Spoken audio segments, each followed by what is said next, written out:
Okay, so what's the take here? Let's start with Kuze Masachika. This lad right here, from the get-go, we can already see that he check marks two important attributes that the average anime enjoyer has in their belt: playing gacha games and watching anime. This is an important characterization because while I'm of the opinion that Masachika isn't designed to be a self-insert, having those attributes meant that his relatability as a character already goes up by a whole lot.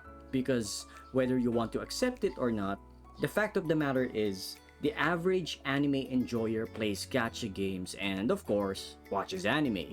And if they see the male MC doing the same thing as well, it becomes easy to root for the guy right away.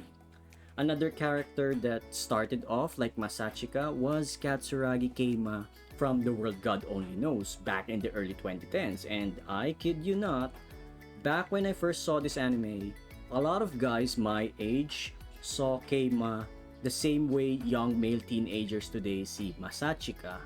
Keima was an avid gamer, and during the early 2010s, gaming was more mainstream than anime back then. I still think it's still more mainstream today, but the gap is significantly less.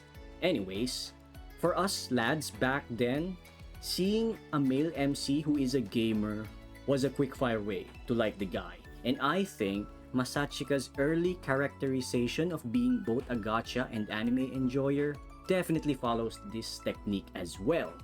As for the character where the show got its name, Alya-san, what's there to say about her? Before anything else, a bit of a tangent. Back when I first started my first instance of anime fever back in 2014, basically a decade ago, damn I'm old. The first harem anime that I watched was Date A Live, and young me found Yatogami Toka as the first waifu he's ever considered. I won't explain why, but the point is this. It wouldn't surprise me if a good chunk of male teenagers today considers Alya as their first waifu.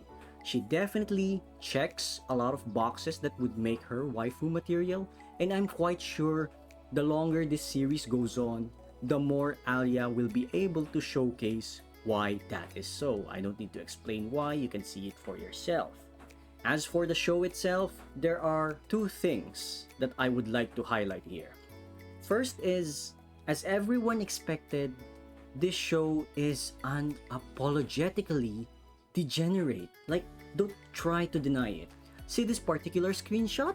If you saw the first episode, you know to yourself, this scene alone caters a whole bunch of degenerate thoughts, and the degens are eating it with pleasure.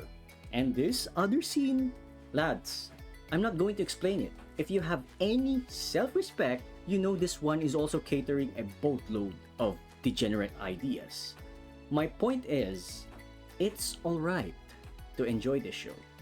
Just don't try to deny the reality that it is degenerate.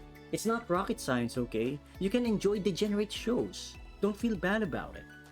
As for the other highlight, I actually like this gimmick where Alya says her inner thoughts in Russian, because it allows Masachika to know what's going on in Alya's head. And one thing that I despised in most rom-coms is that it usually takes forever for male MCs to figure out what the female MC wants.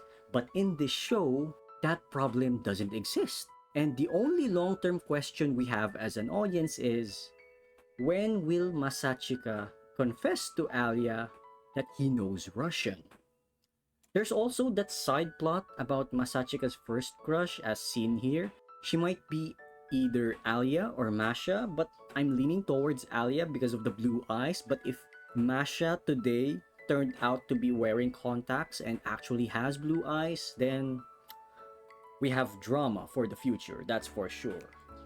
So yeah, that's about it for me for Alya-san's first 3 episodes. Until next time then, lads.